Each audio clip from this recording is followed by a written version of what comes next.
Bonjour Dominique. Bonjour Philippe. Merci d'être venu pour expliquer les types 20, nous donner plus d'informations. Oui. Tu es un peu un spécialiste au niveau de ces montres. Merci à Alan aussi qui nous a prêté 4 montres type 20.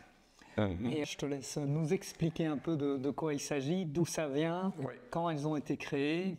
Ben, en fait, le type 20 est une appellation qu'on appelle type 20 qui a été créée par l'armée de l'air française.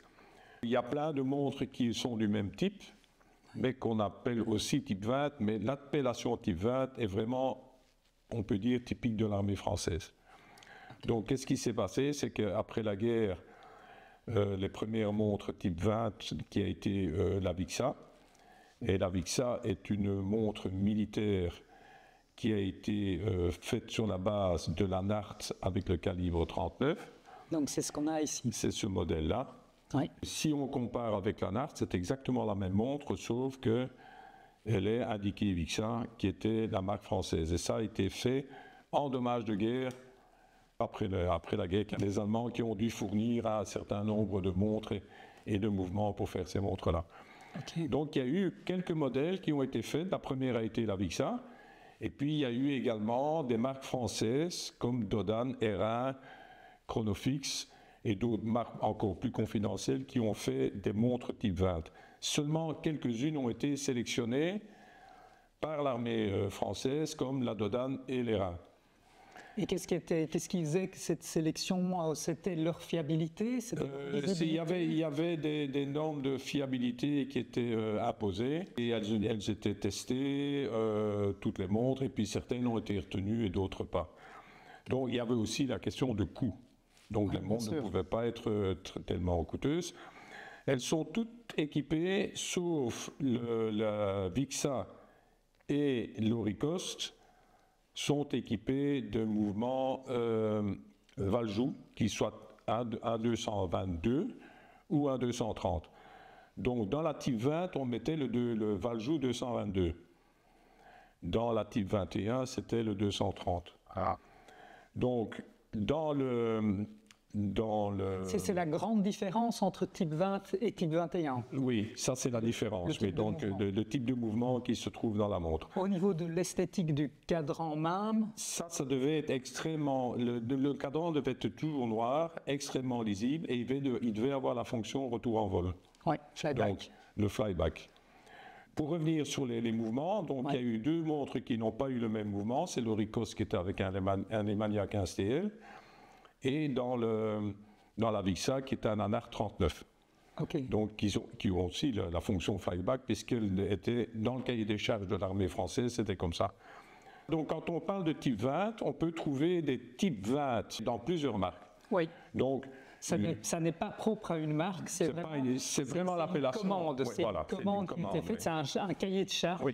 Oui. Et alors, on peut avoir plusieurs marques, qui correspondent à ce cahier de charge. Alors, dans des montres qui sont en flyback, et qui sont, ou même on parlait de monde militaire, il y a eu Leonidas, qui a fabriqué des montres avec le flyback et le 222 pour l'armée italienne, qui s'appelle la CP1 ou la CP2. Okay. Donc la CP1, les 2 modèles de CP1 sont vraiment des montres extrêmement rares et assez fantastiques au niveau... mais elles ont exactement les mêmes fonctions que celles de type 20. Elles sont assez fantastiques, tu veux dire? Au niveau rareté et au niveau, pour moi, beauté. Ce sont des très très belles montres. Alors maintenant, celles de l'armée française ont toutes quasi la même physionomie. Oui, le même look, le même design. Elles doivent avoir les chiffres extrêmement lisibles, donc cadran noir, donc je répète la fonction retour en vol qui permettait de faire des mesures de temps sans perdre de temps pour la remise à zéro. Donc je rappelle le fond flyback, c'est démarrage et en repoussant uniquement sur le bouton du bas, il se remet et il repart tout de suite. Donc il n'y a pas de perte de temps pour une remise à zéro et repartir. Ouais. Donc, je vois qu'il y a quand même ici une différence, c'est au niveau de la lunette. Certaines ont une lunette graduée et 2 autres ici, on voit, n'ont pas de lunette graduée. Non. Si, l'Auricost a une lunette graduée mais qui est intérieure. Ah oui. Si on regarde bien, Elle tourne, elle est graduée, Ah oui, tout à fait. Elle est à l'intérieur. Ah, oui, oui, oui. Donc on l'a ici. La Vixa, c'est une lunette aussi tournante qui avait un petit point rouge, mais qui n'y est plus ici, bon, c'est pas très grave, et qu'on peut aussi tourner. Donc, oui, donc c'était. Mais ces deux-là ne sont pas gradués. Elles ne sont pas graduées sur la lunette. Il y a une lunette tournante, ouais. mais pas. Tout à fait. OK. Donc ça, c'est le grand principe. Donc dans la 20, il y a le calibre 222 de chez Valjoux. Donc c'est toujours Valjoux. Dans la 21, c'est aussi un Valjoux, mais c'est le 230. Et on retrouve ce même calibre dans les Breguet. Donc dans les Breguet, première génération, je ne parle pas des héritages ou des montres qui ont été refaites, elles étaient équipées du 200, les premières générations étaient équipées du 222 de chez Valjoux, sans aucune autre modification. Ah bon? Donc ils n'étaient même pas mieux finis que dans une montre. C'est exactement le même mouvement qu'il y a. Donc quand vous avez une Breguet, ce qui compte, c'est le numéro de série que vous avez sur la boîte, et qui était un boîtier, dans les premières, qui était un boîtier Breguet. Parce que c'est vrai que quand on pense type 20, aujourd'hui, c'est souvent la marque à laquelle on pense tout de suite. Tout le monde pense à ça. C'est Breguet. Ouais. Il y a le nom Breguet, bon, ce sont des belles montres, on est bien d'accord. Mais d'ailleurs, on appelle la Vixa la Breguet du pauvre. Elle est à un coût beaucoup moins élevé que la Breguet, mais techniquement, c'est peut-être même supérieur au niveau fonctionnement, quoi. Ah bon? Oui. Bon, le 220, le Valjoux est très très bon, hein, attention. Hein, c'est un calibre très solide qui pose pas de problème, quoi. Donc, le 230 qui a été monté après dans les 221, c'est la même chose, c'est un excellent calibre. C'est l'armée française qui a fait un cahier de charges, oui. Mais après, ça s'est étendu à d'autres pays. Oui et non. C'est-à-dire le cahier des charges de l'armée française, donc ils ont fait appel à plusieurs marques, certaines ont été retenues, d'autres pas. Mais les montres type militaire ont existé dans d'autres. Mais quand on parle vraiment de type 20, oui. C'est plutôt la France, je dis, qui a commencé. Dans les collectionneurs, quand on parle de type 20, on englobe toutes ces marques, mais c'est surtout dans les montres françaises qu'on retrouve vraiment l'appellation sur le cadran type 20 ou type 21. Et donc au niveau des années, donc on a dit que c'était donc dans l'après-guerre. Dans l'après-guerre. Ça a commencé, tu m'avais dit, en 1954. Oui, dans les années 50, on peut pas, je pense pas, certains prétendent, dont 50, d'autres 48, 52, 53. Je crois que c'est assez difficile de dire exactement au moment où ça a été produit. Mais c'est au début des années 50, on va dire que ça a commencé. Jusque dans les années... je dirais, 70, les dernières, oui, 70, dans la fin, c'était dans les années 70, donc on peut parler de ces dates-là. Et après, bon, il y a eu... mais Breguet a fait trois modèles de montres. Mais à ma souvenance, il n'y en a que 2 modèles qui ont été retenus pour l'armée. La dernière version de la type 20, la Breguet, qui était 3 compteurs, n'était pas une version militaire. J'en ai pas vu. Peut-être qu'il en existe, mais j'en ai pas vu. Okay. Donc, mais les premières versions, donc la première génération, celle-là, c'était vraiment une montre qui a été faite pour Breguet pour l'armée. Ouais. Et la deuxième génération, à titre d'anecdote, ce n'est pas Breguet qui l'a créée. C'est Mattei Tissot. Donc Mattei Tissot a créé la type 20 en 2 ou en 3 compteurs. Et c'est Breguet qui a repris. Une Mattei Tissot. Et on a une Mattei Tissot qui est ici, mais un modèle tout à fait spécial. J'en parlerai après parce que ça, c'est quelque chose d'assez exceptionnel.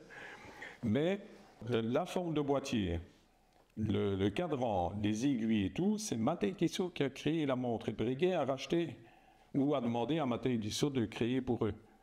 Donc elle a existé dans d'autres marques, et il n'y a pas que en Breguet ou en Mattei Tissot. Elle a existé en Longines, elle a existé même en Blancpain, mais j'en ai jamais vu. Mais là, donc, tu voulais dire qu'elle avait été prise telle quelle, ils ont juste changé l'inscription sur le cadran. Ils ont mis le Breguet et le boîtier signé avec les 5 chiffres de chez Breguet. Alors que tout a été créé par Mattei Tissot. Oui. Et Mattei Tissot a créé le boîtier, parce que le mouvement qui est dedans, c'est un Valjoux. Tout à fait, tout à fait. Donc, mais dans la Mattei Tissot, par exemple, la finition, qui n'a jamais été une version militaire, donc la Mattei Tissot n'a eu que des versions civiles, la finition du mouvement était beaucoup, beaucoup plus belle que dans la Breguet. Dans la Breguet, le mouvement était basique. Basique. Il n'était pas modifié, pas décoré, c'est ça, pas de décoration et tout ça. Ce que dans la Mattei Tissot, on peut retrouver. Et alors, à titre d'anecdote, le modèle qui est ici, donc cette Mattei Tissot-là, n'a pas la fonction flyback, c'est appelé une type 20, mais avec un calibre 236, et c'est un modèle qui a été créé à très peu d'exemplaires. Donc c'est vraiment un modèle assez rare. Il est très rare ce modèle-là, la 16520. Il est vraiment en très bon état en plus. Elle est superbe. La 16520. Donc si vous cherchez sur les forums la 16520, vous allez voir que ce modèle est exceptionnel. Et si vous prenez une Breguet 2 compteurs ou 3 compteurs avec la Mattei Tissot, vous ne verrez aucune différence à part le cadran. Ok. À part la signature sur... La signature sur le cadran. C'est la différence qu'il y a. Donc, si vous voulez vous prendre une belle... Essayez de trouver la Mattei, elle est un peu moins chère que la Breguet. Elle n'a pas le nom Breguet, mais bon... Ça vaut la peine. Ou alors, ce qui est pas mal, c'est l'IXA, c'est très bien. C'est ce qu'on appelle, comme je l'ai dit, la Breguet du pauvre, équipé d'un calibre ANAR 39. C'est un bon calibre, mais le problème, c'est que si vous prenez une telle montre, faites attention au niveau des pièces. Il faut être prudent, bien les entretenir. Vous aurez beaucoup plus facile, en cas de problème, de pouvoir trouver les pièces pour la fonction flyback. Ça ne sera pas évident. Mais tout ce qui est le reste du mouvement Valjoux 22 ou 23 sont compatibles dans les 230 ou les 222. Donc là, on peut utiliser. L'Auricost, elle, a un calibre Lemania 15CN, qui est aussi une excellente qualité. Et là, la spécificité de l'Auricost, elle a été militaire, mais la version en boîtier chromé. Donc là, vous allez retrouver, sur le fond du boîtier, vous allez retrouver les cachets fin de garantie, comme on a parlé quand il devait passer. Oui. Par contre, il a existé, à ma connaissance, 200 exemplaires de ce que montre de ce modèle-ci, d'ailleurs la version qui est ici, qui a été en acier, donc était un boîtier acier pas chromé, et qui n'a pas été retenue par l'armée. Mais elle a été au centre d'essai en vol pour les tests, mais elle n'a pas été retenue pour une question de coût. Parce que vous retrouvez dans la montre exactement le même mouvement que dans la version chromée. Ouais. Voilà, donc si vous voyez un jour une pièce en acier, sachez-le que déjà la différence de prix va être énorme, mais c'est pas mal si vous savez en avoir une comme ça. Voilà. Maintenant, c'est très pointu dans la collection. Hein. Alors, vous avez des versions type 20 qui ont été des versions complètement civiles, mais qui ont exactement le même look et qui ont le même mouvement, le même boîtier, le même cadran et tout, mais qui n'étaient pas avec les cachets de fin de garantie, mais qui avaient le cachet de Besançon. Maintenant, si vous avez les cachets militaires, c'est un petit plus, mais bon, ça reste des très belles montres. Donc, en parlant des montres type 20, donc, ou alors les flyback, vous avez aussi une Longines qui est probablement les premiers chronographes qui ont été en série avec le flyback, le 13 ZN ou le 30 CH, qui ont tous les deux la fonction flyback, mais qui n'étaient pas des montres militaires, donc étaient des montres civiles. Tout à fait. Donc, qui sont des très très belles montres aussi. Hein. Si vous aimez la fonction flyback, vous pouvez trouver dans ces mouvements-là. La preuve que ces montres ont quand même du succès, c'est que maintenant, beaucoup de firmes, comme Zenith par exemple, ou Auricost, ou même Dodan, ont refait des séries avec des mouvements plus modernes, mais qui rappellent le style de la montre ancienne. Auricost a fait ça également. Elles sont toutes à remontage. Alors que, évidemment, pour les montres, pour les rééditions, les versions actuelles, une automatique s'imposait. Oui, parce que c'est ce qu'ils font. Si on prend par exemple, qui n'est pas une flyback, mais si on prend la montre, la Zenith Kereli, qui était une montre de l'armée italienne, donc ce qu'on appelle la CP2, aussi les cachets avec des militaires de la montre, vous la retrouvez maintenant chez Zenith, on refait la réédition avec un mouvement automatique dedans. Ouais. Ouais. Vous avez la même chose avec la Breitling, la VI 765. Vous avez qui est exactement, quand vous la voyez, vous avez l'impression de voir la même montre, mais qui n'est pas le mouvement, qui n'est plus la montre d'origine. Okay. Ça, c'est une montre de 1954, la toute première version des avis Breitling, et qui a une double signature. Donc vous avez le cadran qui est complètement noir, et il est signé du commerçant, du commerçant, du revendeur, on va dire, qui commercialisait la montre. Donc, vous avez la version, ce qu'on appelle la version Raquel Welch, qui a des petits... Les petits cadrans sont blancs. Ouais. Et ici, vous avez le cadran qui est complètement noir. Et alors, vous avez une version de la vie, qui est de l'époque aussi, avec un compteur des heures digitales. Ça, c'est tout beau. Donc, ça veut dire qu'au lieu d'avoir le petit compteur des heures qui est là, ouais, vous en avez deux. Et au niveau des heures, vous avez un petit compteur, ce qu'on appelle digital, donc des heures en chiffres, ouais, pas avec des aiguilles. Donc c'est... Enfin bon, voilà, la folie dans les montres, c'est des montres comme ça que je collectionne. Donc toutes mais je collectionne beaucoup aussi toutes les montres militaires, les Omega, les Seamaster 300. Oui, les montres de plongée, parce que c'est vrai que dans les montres militaires, il y a deux grands courants. Il y a les montres militaires aviation, ouais, et les montres militaires plongée. C'est vraiment deux grandes. Tout à fait. Ouais. Eh ben, super. En tout cas, c'était très intéressant. On voit que ça te passionne. C'est une passion de fou, les montres. Ouais. Ouais, merci d'être venu nous partager toutes ces belles montres. Voilà. Toutes ces connaissances. Et voilà. Merci, et j'espère qu'on va se retrouver bientôt pour faire le même jour, mais entre autres sur les submarineurs. Sur les submarineurs, oui, ça aussi, c'est une belle histoire, hein, la submarineur, avec le Tudor et la Rolex, on va faire ça alors. Les Cornino, Oui, il y a beaucoup à dire aussi là-dessus. Génial. C'est vrai. Eh ben, un tout grand merci. Merci Philippe, et à bientôt. Ça m'a fait plaisir qu'on se rencontre et en parler, parce que j'adore en parler. Je pourrais en parler pendant des heures, mais il y a une limite à tout. Ok, un tout grand merci. Merci Philippe.